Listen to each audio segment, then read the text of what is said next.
같이 하겠습니다. 찾아오셔서 죽으신 주님을 따르라. 찾아오셔서 죽으신 주님을 따르라. 여러분들의 인생의 삶 속에 최고의 복이 무엇이라고 생각하시나요? 여러분들의 인생 속에 최고의 복, 제 인생 속에서 또 여러분들의 인생 속에서 최고의 복은 우리 주님이 내게 찾아오셨다는 것. 네, 이것보다 더 큰 복은 세상에 존재할 수가 없습니다. 우리 주님께서 내 인생에 찾아오셔서 날 위해서 죽으셨다는 사실을 우리가 아는 것만큼 행복합니다. 이것을 아는 것만큼 우리는 세상이 두렵지가 않습니다. 이렇게 우리 주님이 내 인생 속에 찾아오신 것은, 또 이것을 안다는 것은 우리에게 가장 최고의 선물이 아닐 수가 없습니다. 가끔 제가 이런 찬송을 할 때가 있습니다. 주님 찾아 오셨네, 모시어 드리세, 가시관을 쓰셨네, 모시어 드리세, 우리 죄를 속하려 십자가를 지셨네, 받은 고난 크셔라, 모시어 드리세. 사실 우리 주님이 우리에게 찾아오셨지만 우리는 모셔드릴 만한 그런 실력이 없었습니다. 왜요? 우리 주님이 옆에 계셔도 찾아오셔도 모르기 때문에 그렇습니다. 오늘 본문은 베드로, 주님이 곁에 계셨지만 알았어요? 몰랐어요? 몰랐어요. 그리고 베드로가 지금 밤새 당신이 고기를 잡을 수밖에 없습니다. 그러면 베드로의 심정을 우리가 이해를 못할 수 없습니다. 왜냐하면 고기를 잡아야 생업을 내가 없이는 살아갈 길이 없습니다. 그걸 잡아 팔거나 그리고 그것을 잡아야 가정을 이끌어 갈 수 있습니다. 밤새 고기를 잡았습니다. 그 밤새 고기를 잡고 난 후에 베드로가 이제는 눈길을 한 번 정도는 돌릴 수밖에 없는 상황이 된 거예요. 왜? 지금 베드로가 고기를 잡고 들어와서 보니까 많은 사람들이 예수님의 가르침을 지금 이미 받고 있었습니다. 적었을까요? 많았을까요? 많은 무리가 예수님의 가르침을 받고 있습니다. 그러면 베드로는 이렇게 한 번 정도는 생각해 볼 수 있지 않겠어요? 야, 도대체 저 어떤 분이 지금 말씀을 가르치고 뭔가 하는데 저렇게 많은 사람이 따르고 있으니 나도 한번 배를 빨리 옆에 놓고 그 말을 듣고 싶어서 뛰어가고 싶지 않겠어요? 근데 베드로는 관심이 없어요. 그리고 지금 그물을 씻고 있습니다. 왜 그물을 씻고 있었을까? 이제는 내가 그물을 씻고 난 후에 집으로 돌아갈 생각을 아마도 베드로는 했을 것입니다. 많은 사람이 모여 있습니다. 자, 우리 한번 1절부터 3절 말씀까지 같이 읽어볼까요? 시작. 무리가 몰려와서 하나님의 말씀을 들을새 예수는 게네사렛 호숫가에 서서 호숫가에 배 두 척이 있는 것을 보시니 어부들은 배에서 나와서 뭐 했어요? 그물을 씻고 있습니다. 지금 많은 무리가 지금 말씀을 듣고 있는데도 관심이 없단 말이에요. 예수님은 옆에 있지만 그 예수님에 대한 관심이 없어요. 그리고 지금 그물을 씻고 있습니다. 3절 한번 보겠어요? 시작. 예수께서 한 배에 오르시니 그 배는 시몬의 배라. 육지에 조금 떼기를 청하시고 앉으사 배에서 무리를 가르치시더니 그랬어요. 그러니까 두 배가 지금 호숫가에 있는데 그 중에 한 배에 예수님이 올라오셨어요. 올라오신 이유는 사람이 많기 때문에 조금 이제 배를 호숫가에서 떼라 말씀하시고 계신 거예요. 우리 강대상을 보면 이 앞에다 세웠던 강대상을 제가 뒤로 조금 뺐어요. 그리고 계단을 하나를 높였어요. 왜 뒤로 뺐을까요? 왜 한 계단을 높였을까요? 네, 앞으로 빼서 보니까 뒤에 앉아 계신 분은 내 눈에 들어오지 않아요. 2층에 앉아 계신 분들도 내 눈에 들어오지 않았어요. 그래서 조금 제가 뒤로 뺐어요. 그리고 한 계단을 높이니까 뒤까지 제가 다 볼 수가 있고, 그리고 저 2층까지도 제가 볼 수가 있습니다. 배를 지금 조금 뺀 것은 사람이 많이 모였다는 거예요. 그래서 많은 사람 앞에서 예수님은 거기서 가르치고 있는데 베드로에게는 여전히 관심이 없습니다.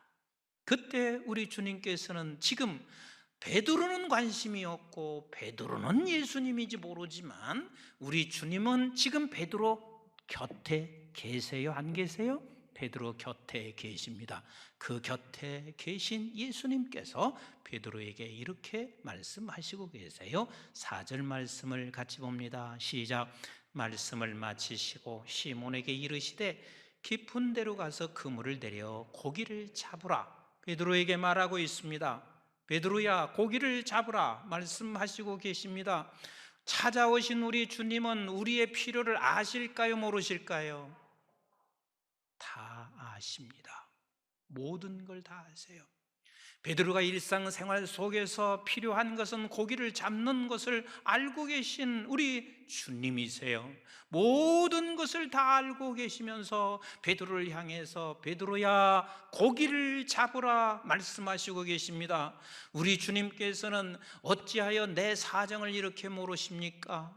하나님이여 내 형편을 왜 이렇게 모르십니까? 우리는 그렇게 말하고 있을지 모르지만 우리의 사정과 형편을 다 아시는 우리 주님, 그리고 우리를 향해서 고기를 잡으라고 말씀하시는 우리 주님이신 것을 믿으시면 아멘.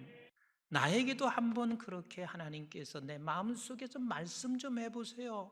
누구는 마음속에 하나님의 음성을 들었다고 하고 찾아오셨다고 하는데 나에게는 그런 것을 한 번도 내가 경험해 본 적이 없어요. 나에게도 한 번 좀 그렇게 찾아오셔서 말씀하시면 내가 얼마나 멋있게 신앙생활 할 텐데 한 번도 경험한 적이 없어요. 아니요, 여러분들이 이곳에 앉아있는 한 분 한 분들은 이미 주님께서 찾아오신 것을 믿으시면 아멘. 찾아오신 것을 믿으시면 아멘. 여러분들 안에 소원을 두고 행하신다 하는 이 말씀은 내가 소원을 갖고 주님 앞에 가는 줄 알지만 하나님이 찾아오셔서 여러분들에게 고기를 잡으라 하는 소원을 주신 거예요. 아멘이신가요? 그 소원을 갖고 우리는 주님 앞에 서 있는 거예요. 우리 한번 빌립보서 2장 13절 말씀 같이 한번 보겠습니다. 시작. 너희 안에서 행하시는 이는 하나님이시니 자기의 기쁘신 뜻을 위하여 너희에게 소원을 두고 행하게 하시나니 그랬습니다. 그렇습니다. 내가 소원 가진 것 같지만 아니에요. 우리 하나님께서 각자 여러분들에게 소원을 주신 것은 이미 주님이 찾아오셔서 여러분들 속에 고기를 잡으라 말씀하시는 거예요. 우리 교인들도 이런 분들이 종종 계세요. 목사님, 나는 교회 하나 세우고 싶습니다. 그것은 그분에게 찾아오셔서 너 고기 잡으라 그 소원을 주신 거고, 그래서 우리는 하나님 앞에 있는 거예요. 아멘이신가요? 나는요 적어도 선교사 한 분을 내가 책임지고 싶어요. 이건 내가 갖는 게 아니라 하나님이 찾아오셔서 내게 고기를 잡으라 말씀하시고 계신 거란 말이에요. 아멘이신가요? 우리 하나님이 저와 여러분들 속에 찾아오신 것을 믿으시면 아멘. 찾아오신 것을 믿으시면 아멘. 그런데 찾아오신 주님은 고기를 잡는데 어떻게 고기를 잡으라고 하시냐면 4절을 다시 한번 읽습니다. 4절 말씀 시작. 말씀을 마치시고 시몬에게 이르시되 어디로? 깊은 데로 가서 그물을 내려 고기를 잡으라 그랬습니다. 깊은 데로 가서 고기를 잡으라. 여러분, 주님께서 우리에게 고기를 잡으라고 나에게 소원을 주셨는데 이 소원을 주신 것에 대해서 깊은 데로 가라 하는 이 말씀의 내용의 뜻은 무엇인 줄 아세요? 어부인 베드로는 지금 밤새 당신이 갈고 닦은 실력과 경험으로 잡았지만 못 잡았어요. 근데 그 깊은 데로 가라고 하는 말씀을 듣는 그 순간 베드로는 이렇게 생각할 내 생각과는 전혀 반대예요. 내가 생각하고 있는 것과는 전혀 아닌 방법을 주님은 제시하고 있습니다. 저 깊은 데로 가서 고기를 잡으라 하는 말은 하나님께서 우리에게 소원을 주셨지만 그 소원은 내 방법대로 하나님이 하시는 것이 아니라 반드시 주님의 방법으로 이루어 가시는 것을 나는 확신하고 있습니다. 나는 우리 교회에 원로 목사님이 개척하시면서도 우리 교회에 분명히 주신 메시지가 있습니다. 온 세계 열방을 복음의 빛으로 다 비추는, 즉 세계 선교를 이루며 민족의 복음화를 이루어 민족 복음화의 기수가 되는 것, 이것을 하나님께서 분명히 보여주셨어요. 찾아오셔서 말씀해 주셨어요. 원로 목사님이 그렇게 하셨기 때문에 내가 그대로 전수한 것이 아니라 나에게도 하나님이 우리 교회를 통해서 세계 열방을 하나님이 책임져 주실 것을 내게도 말씀해 주셨어요.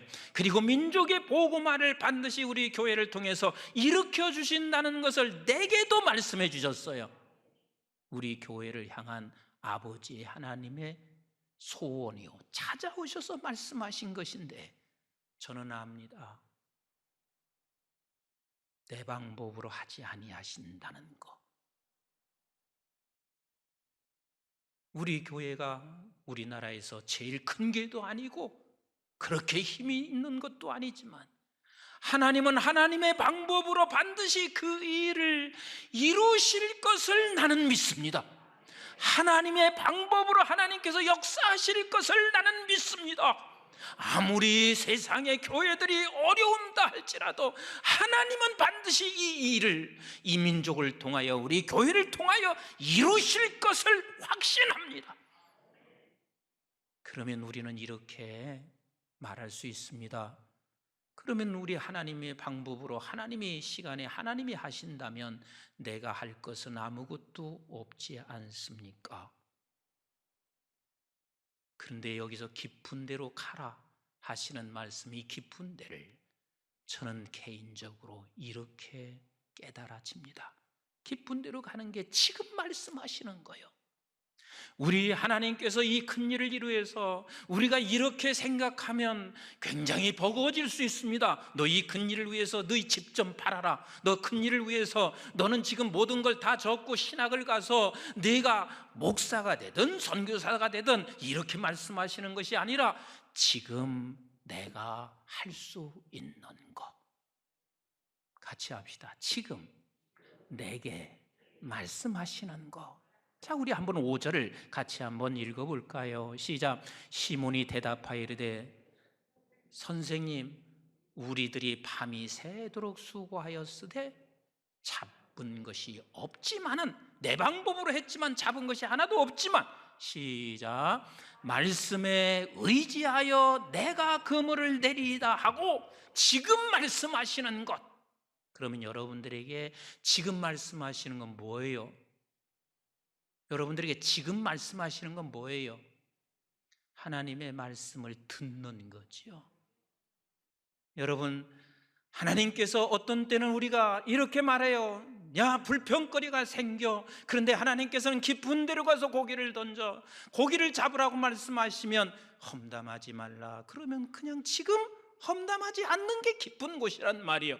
그렇게 하루하루 지금을 그 깊은 곳에서 가면 우리 하나님께서 반드시 아버지께서 우리의 필요를 우리가 상상할 수 없는 것으로 채우시는 우리 하나님이신 것을 믿으시면 아멘. 우리에게 찾아오신 주님은 내가 상상할 수 없는 곳에 우리에게 만족해 하시는 우리 하나님이신 것을 믿으시면 아멘. 분명히 그렇습니다.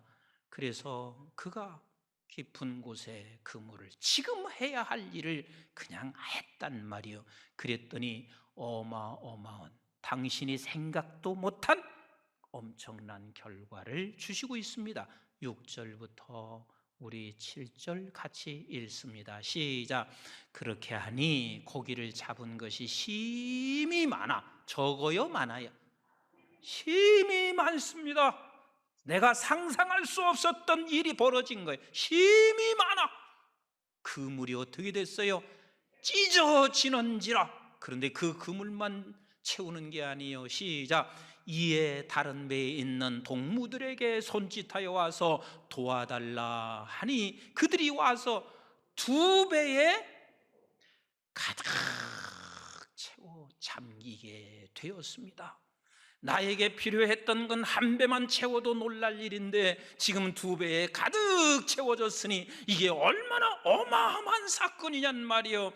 우리에게 찾아오신 주님은 언제나 이렇게 우리의 필요를 우리의 상상할 수 없는 것으로 채워주시는 우리 하나님이십니다. 실제 그렇습니다. 실제 그렇습니다. 주님이 찾아오셔서 우리가 먹고 사는 문제만 채워주셨나요? 우리 주님이 찾아오셔서 저와 여러분들을 위해서 죽어주심으로 말미암아 우리는 영원한 생명을 소유한 자입니다.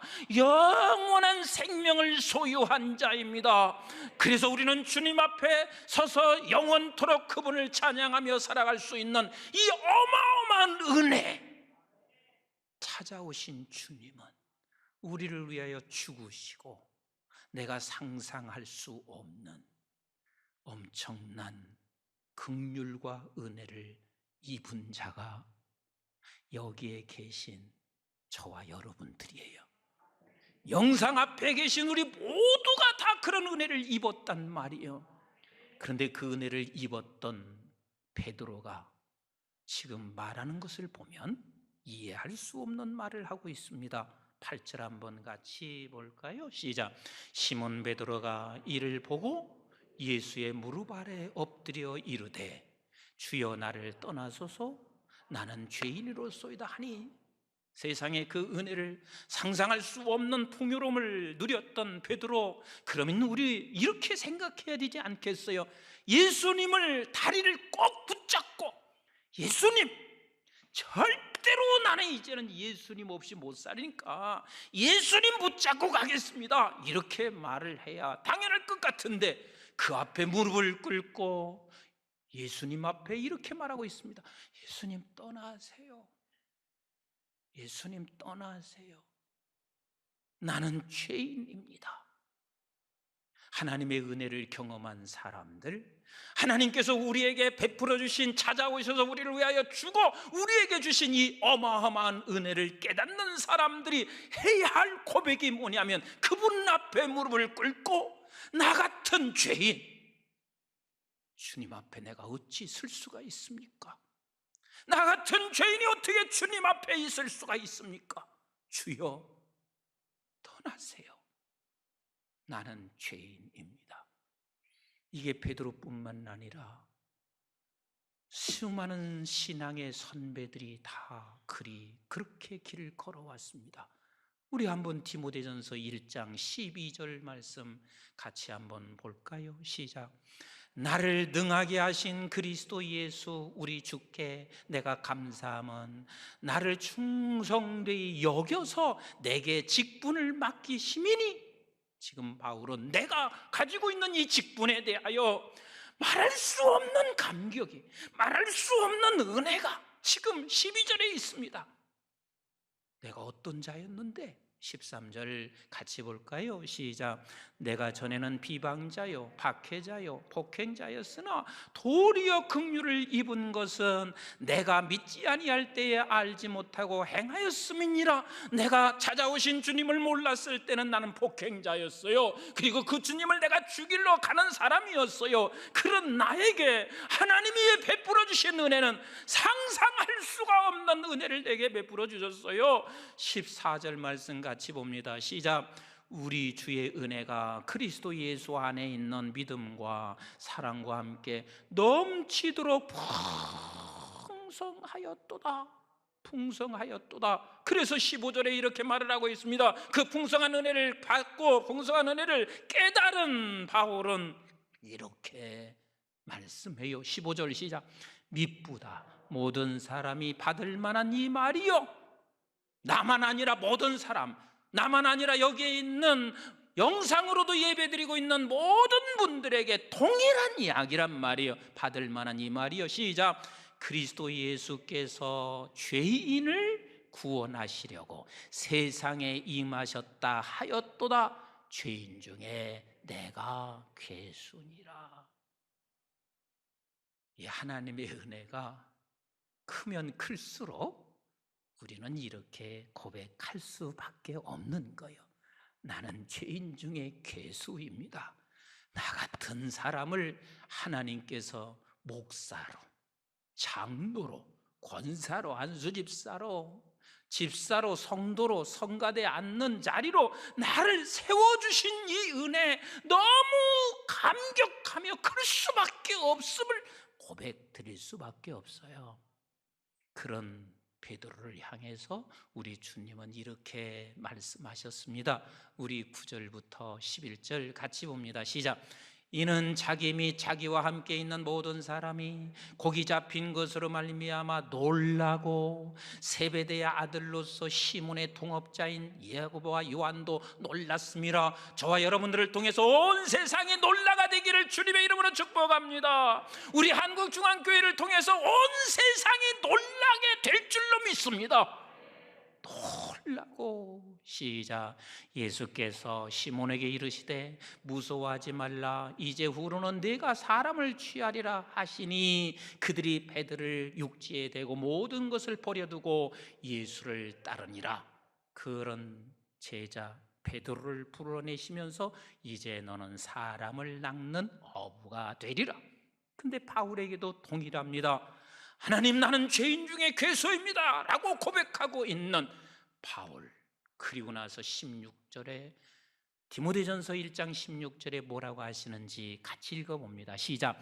그러나 내가 긍휼을 입을 까닭은 예수 그리스도께서 내게 먼저 일체 오래 참으심을 보이사 후에 주를 믿어 영생 얻은 자들에게 본이 되게 하려 하심이라. 즉 우리는 사람을 낚는 어부로 하나님께서 우리를 불러내시면서 이제는 너가 본이 되는 자가 되라. 예수 그리스도께서 하늘의 하나님이시면서 이 세상에 우리를 찾아오셔서 그 넉넉함으로 우리를 위하여 죽어주시는 것처럼 너도 이제는 그 풍성한 은혜를 입은 자답게 네가 삶의 현장 속에 본이 되는 자가 되라. 이게 사람 낚는 거요. 이게 사람 낚는 거요.